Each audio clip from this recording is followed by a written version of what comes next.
عبقری شمارہ دسمبر 2025 کے صفحہ نمبر 17 کے اوپر مسز سید اعجاز شبیر بخاری تلہ گنگ سے لکھتی ہیں، لاپرواہ شوہر کے دل میں بے پناہ محبت کا عمل۔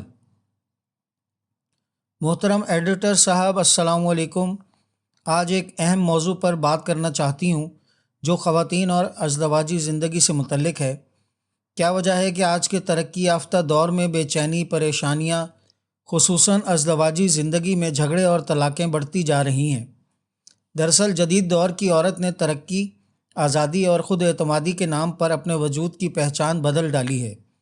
فیشن اور جدت کے جنون میں وہ اس قدر آگے بڑھ چکی ہے کہ حیا، وقار اور شرم جیسے لفظ محض کتابوں میں رہ گئے ہیں۔ بازاروں اور دفاتر میں ہر عمر کی عورت ایک ہی دوڑ میں شامل نظر آتی ہے۔ بال کھلے، دوپٹہ غائب، چست لباس اور غیر مردوں سے بے تکلف گفتگو، مگر کوئی یہ سوچتا ہے کہ انہی رویوں کی قیمت ہماری ازدواجی زندگی کس طرح چکا رہی ہے؟ سادگی میں وقار، حیا میں حسن۔ شادی کا رشتہ اعتماد اور عزت پر قائم ہوتا ہے۔ جب عورت اپنے لباس، انداز یا میل جول میں حدود بھول جاتی ہے تو شوہر کے دل میں شک، بے چینی اور دوری پیدا ہوتی ہے۔ وہ عورت جسے گھر کی ملکہ ہونا چاہیے، اگر خود کو دوسروں کی نظروں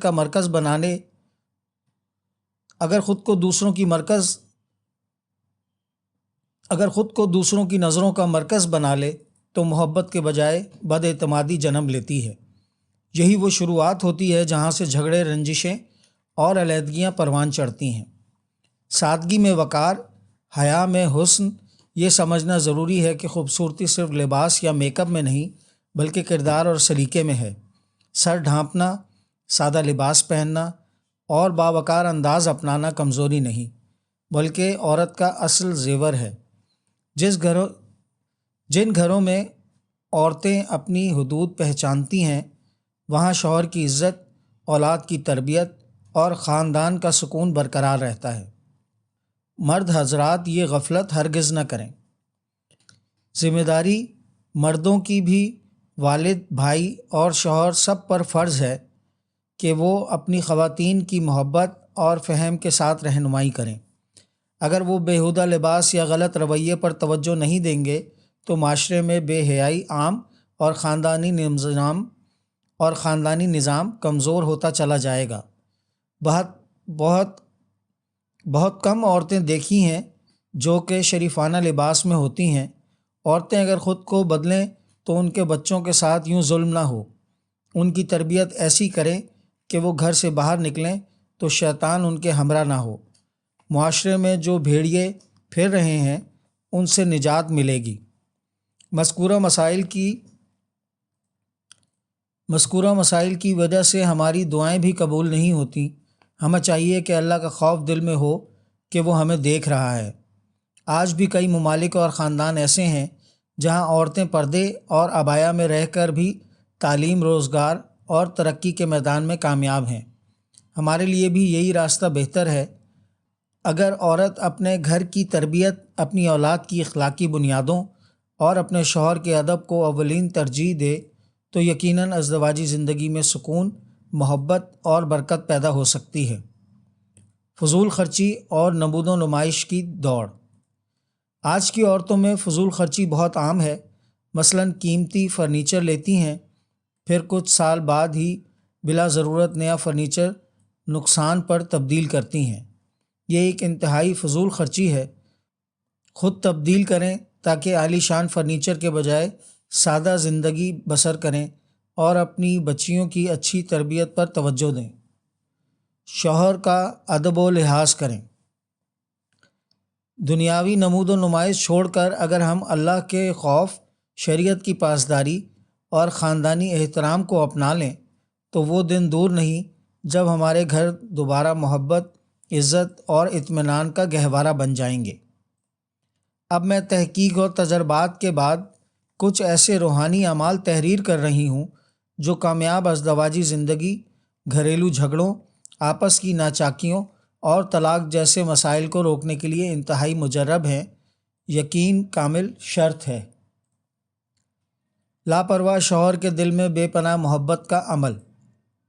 اگر کسی عورت کا شوہر اپنی بیوی سے محبت نہ کرتا ہو، لاپرواہی کرتا ہے، تو عورت کو چاہیے کہ در ذیل عمل خاوند کی محبت کی نیت سے کرے اور خلوص نیت سے دعا مانگے کہ یا اللہ، میرا اس کے ساتھ جوڑا بنایا ہے تو ہی اس کے دل میں میری محبت پیدا ضرور کرے گا، انشاءاللہ محبت حاصل ہوگی۔ عمل 2 رکعت نفل نماز حاجت، سورہ فاتحہ کے بعد 7 بار در ذیل آیت قرآنی دونوں رکعتوں میں پڑھے۔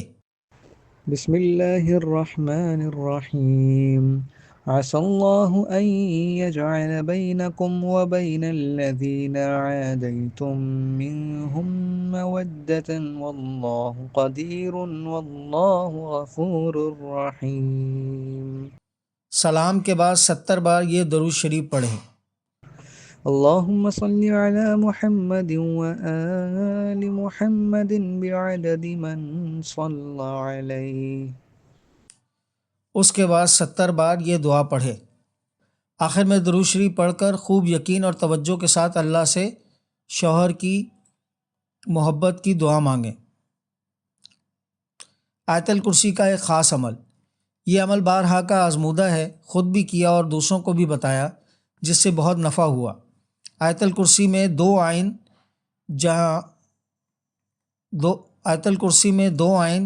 جہاں آتے ہیں اور 2 میم، ان کے درمیان دعا قبول ہوتی ہے۔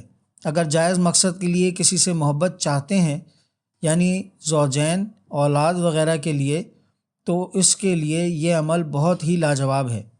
اس کا طریقہ یہ ہے کہ آیت الکرسی پڑھتے ہوئے جب لفظ یشفعو تک پہنچیں تو یہاں مطلوبہ شخص کا نام لیں یا حاجت کہیں، پھر اس سے اگلا لفظ اندہو پڑھ کر بقیہ آیت الکرسی پڑھتے ہوئے جب یعلمو پر پہنچیں تو دوبارہ مطلوبہ شخص یا حاجت کو دل میں دہرائیں اور پھر ما بین ایدیہم پڑھتے ہوئے بقیہ آیت الکرسی مکمل کر لیں۔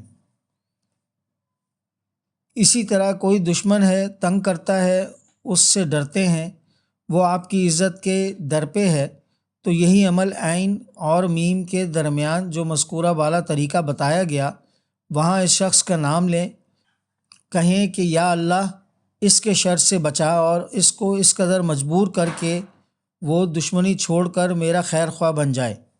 یہ عمل فجر کی نماز کے بعد 21 مرتبہ درجہ بالا طریقے سے مستقل مزاجی کے ساتھ 7 دن کرنا ہے۔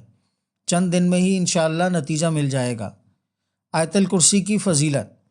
حضرت امام موسیٰ کاظم سلام اللہ رضوان اللہ علیہ سے منقول ہے کہ جو شخص ہر فرض نماز کے بعد آیت الکرسی پڑھے تو کاٹنے والی کوئی چیز اسے ضرر نہیں پہنچا سکتی۔